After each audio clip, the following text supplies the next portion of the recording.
So what happens when life hands you melons? Well, it just means that you're dyslexic. For those of you who don't know what dyslexia is, in simple terms, it just means that you mix up your numbers and your letters. So it makes it really hard for you to read and write. And school can be one of the hardest times in your life. Growing up, I made sure that school never got in the way of my education. Now, I'm sure you're wondering, well, how does a dyslexic person see? The best example of this is to go online and look at CAPTCHA. You know the security boxes? Dyslexics have a big problem with this. However, you know, it's not easy being called lazy because you have dyslexia. Or teachers don't know what to do with you because they think you're stupid. Albert Einstein, Richard Branson, Steve Jobs, Nikola Tesla, Henry Ford, Tom Cruise, Steven Spielberg, Muhammad Ali, Alexander Graham Bell, and Pablo Picasso, besides all being dyslexic, shared a common thread of having that uncommon courage to change the world as they see it.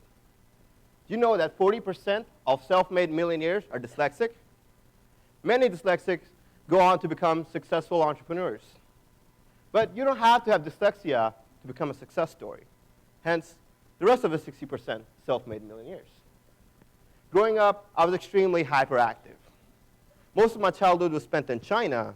I always wanted a skateboard, but my parents were never too fond of the idea. My first experience at entrepreneurship came at a South Asian wedding. You know the ones where the groom rides the elephant to get married? Outside the wedding hall, there was a guy selling yo-yos. Just like every other kid, I wanted one too. I didn't have any money in my pocket, so I had to get creative. I walked up to the guy and said, you know, I really want a yo-yo. I don't have any money, but maybe we can work some type of a trade. He thinks for a second, and he says, you know, I am really thirsty. For every bottle of Coke that you bring me, I'll give you a yo-yo. I was happy to oblige. I walked back inside, and I thought for a second.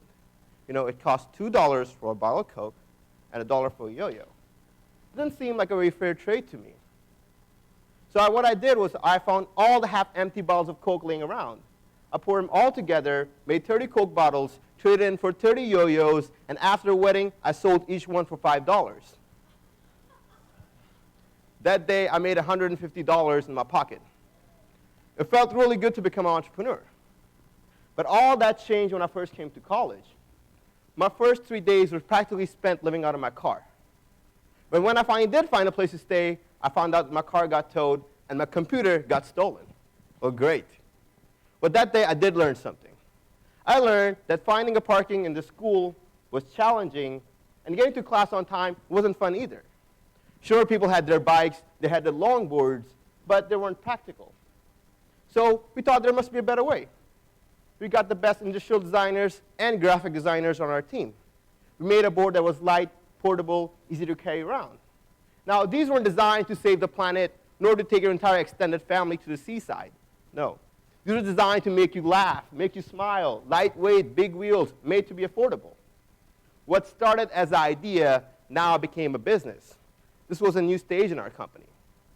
Now, to only open the doors and the customers will come flying in, only to find out that wasn't the case. We got shut down, booed out, kicked out. But no matter what happened, we keep moving forward. Within the next 3 months, we entered into every major distributor in the United States.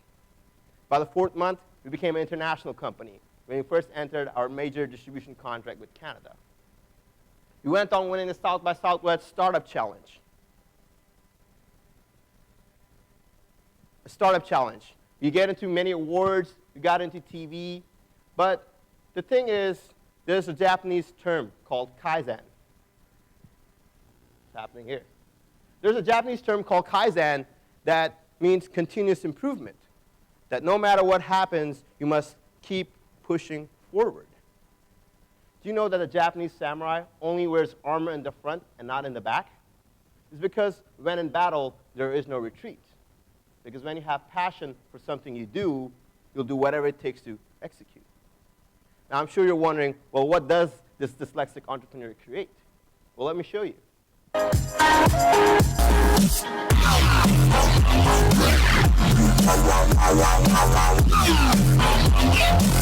So